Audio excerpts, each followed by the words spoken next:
Marwar bulletin देखने वाले सभी दर्शकों को चंद्रमोहन कल्ला का नमस्कार, राम राम ने खम्मा गणेशा। आज के समाचारों में जोधपुर की हॉट सीट से गजेंद्र सिंह शेखावत का लगातार बढ़ रहा विरोध और उन्हें वापस टिकट लेने और दूसरे प्रत्याशी को उतारने तक की मांग होने लगी है। तो दूसरी ओर पूर्व मुख्यमंत्री अशोक गहलोत ने अपने गृह जिले में एक चक्रव्यूह बनाया है ताकि गजेंद्र सिंह शेखावत को घेर सके। आपको ये बता दें कि 2 दिन पहले अशोक गहलोत मानवेंद्र सिंह जसोल के फार्म हाउस पर गए थे और उनसे अकेले में चर्चा की है और जोधपुर से चुनाव लड़ने की पेशकश की है। ये पेशकश उस समय की गई जब गजेंद्र सिंह शेखावत ने मानवेंद्र सिंह जसोल से अकेले में बैठ कर के चर्चा की थी। उसके बाद में अशोक गहलोत का जाकर के उनसे बात करना ये संकेत दे रहा है कि मानवेंद्र सिंह जसोल को जोधपुर से चुनाव लड़ाया जा सकता है। हम आपको बता दें कि मानवेंद्र सिंह जसोल की बीवी चित्रा जसोल का गत दिनों सड़क हादसे में निधन हो गया था। वे इस गम में डूबे हुए हैं और बार बार चुनाव लड़ने से मना कर रहे हैं, लेकिन मुख्यमंत्री अशोक गहलोत ने बताते हैं कि उनको मना लिया है।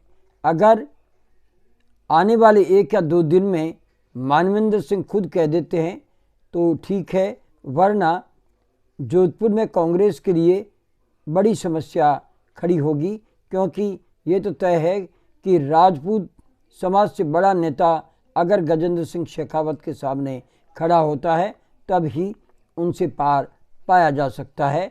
और कहा तो यहाँ तक जा रहा है, हाई कमान ने स्पष्ट कह दिया है कि या तो वैभव गहलोत को जोधपुर से चुनाव लड़ाओ या खुद लड़ो या ऐसा प्रत्याशी ला करके दो जो जोधपुर से जीत दर्ज कर सके।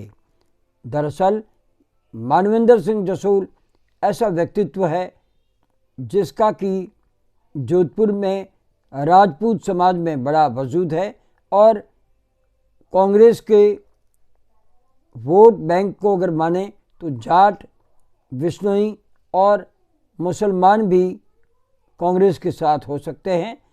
लेकिन ये तब की बात है जब मानवेंद्र सिंह जसोल मान जाए, वरना अशोक गहलोत को खुद को चुनावी मैदान में उतरना पड़ सकता है। अब बात करते हैं कि भारतीय जनता पार्टी के लिए जहां जोधपुर में गजेंद्र सिंह शेखावत को लेकर के जो भी हो रहा है वो सबके सामने है, तो जाट और राजपूत दोनों समाज एक तरह से भारतीय जनता पार्टी के लिए सिरदर्द बने हुए हैं। उसका बड़ा कारण है कि बीजेपी की राजनीति में जाट व राजपूतों की लड़ाई आपस में उलझकर रह गई है।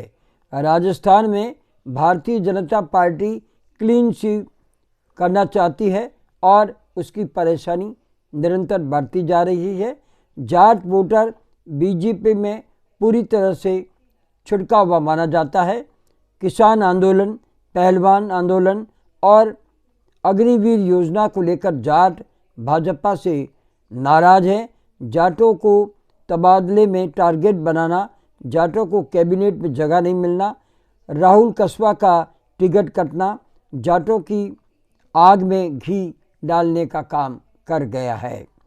आपको बता दें कि चूरू से राहुल कस्बा का टिकट राजेंद्र सिंह राठौड़ ने कटवाया है, ऐसा आरोप लगाया जा रहा है। यहाँ से जाट व राजपूत दोनों आमने सामने हैं और भारतीय जनता पार्टी से जाट नेता नाराज है, जाट वर्ग नाराज है।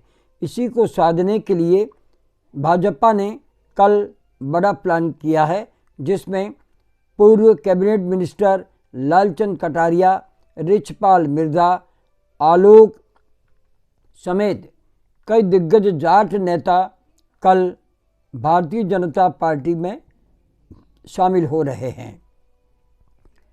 लालचंद कटारिया हो या रिछपाल मिर्जा हो, जाट समाज में अपना वजूद रखते हैं और ये भाजपा में जा तो रहे हैं, लेकिन जाटों को भाजपा कहाँ तक खपाएगी, क्योंकि पिछला इतिहास ये बताता है कि हनुमान बेनीवाल के जाने के बाद में और सतीश पूनिया के सफल नहीं होने के बाद में भारतीय जनता पार्टी में जाटों का वजूद एक तरह से ख़त्म हो गया था।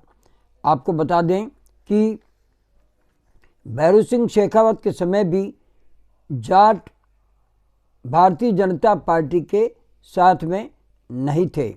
वसुंधरा राजे के समय जाट राजे के साथ आए, इसलिए 163 सीटें वसुंधरा राजे ला कर के और वो मुख्यमंत्री बनी थी। लेकिन इस बार वसुंधरा राजे को एक तरफ कर दिया गया है और आरोप ये है कि गजेंद्र सिंह शेखावत ने वसुंधरा राजे के सीएम बनने को लेकर के विरोध दर्ज कराया था। उसके बाद में वसुंधरा राजे की जगह भजनलाल शर्मा को मुख्यमंत्री बनाया गया था। लबोलब ये कहानी है जाटों की और भारतीय जनता पार्टी की, और जोधपुर की सबसे चर्चित सीट लोकसभा चुनाव में सामने आ रही है, जिसमें एक तरफ गजेंद्र सिंह शेखावत का उनके ही शेरगढ़ के राजपूत समाज के विधायक बाबू सिंह राठौड़ विरोध कर रहे हैं, उनके कार्यकर्ता उनका विरोध कर रहे हैं। तो दूसरी ओर कांग्रेस में भी अभी तय नहीं हो पाया है कि आखिरकार गजेंद्र सिंह शेखावत के सामने कौन खड़ा होगा। लेकिन अशोक गहलोत एक राजनीति के चतुर जादूगर हैं और ऐसा माना जाता है कि अशोक गहलोत ने मानवेंद्र सिंह जसोल को मना लिया है और वे अगर चुनाव लड़ते हैं तो मान करके चलिए गजेंद्र सिंह शेखावत के लिए इस बार राहें आसान नहीं होगी। और अगर मानवेंद्र सिंह जसोल की जगह कोई अन्य नेता खड़ा होता है तो भी हालात भाजपा के पक्ष में होंगे, लेकिन अशोक गहलोत खुद मैदान में उतर जाते हैं तो मामला कुछ अलग होगा। ये देखने की बात होगी आने वाले समय में कांग्रेस किस और कदम बढ़ाती है और शेखावत का विरोध समाप्त होता है या नहीं होता है। आज शेरगढ़ के विधायक बाबू सिंह ने जयपुर में मुख्यमंत्री भजनलाल शर्मा से बातचीत भी की है और अपनी पीड़ा उनके सामने रखी है। देखते हैं आने वाले 1 या 2 दिन में भारतीय जनता पार्टी में क्या कुछ होता है। आज बस इतना ही। अगला समाचार बुलेटिन लेकर फिर हाजिर होंगे और इजाज़त लेने से पहले हम जानना चाहते हैं कि आपको ये चैनल कैसा लगता है। अगर आपको ये चैनल पसंद है तो इसे सब्सक्राइब करें, लाइक करें, शेयर करें और इस चैनल को बढ़ावा दें। अब हमें आज्ञा दीजिए। नमस्कार, जय हिंद, शुभ रात्रि, शब बखैर।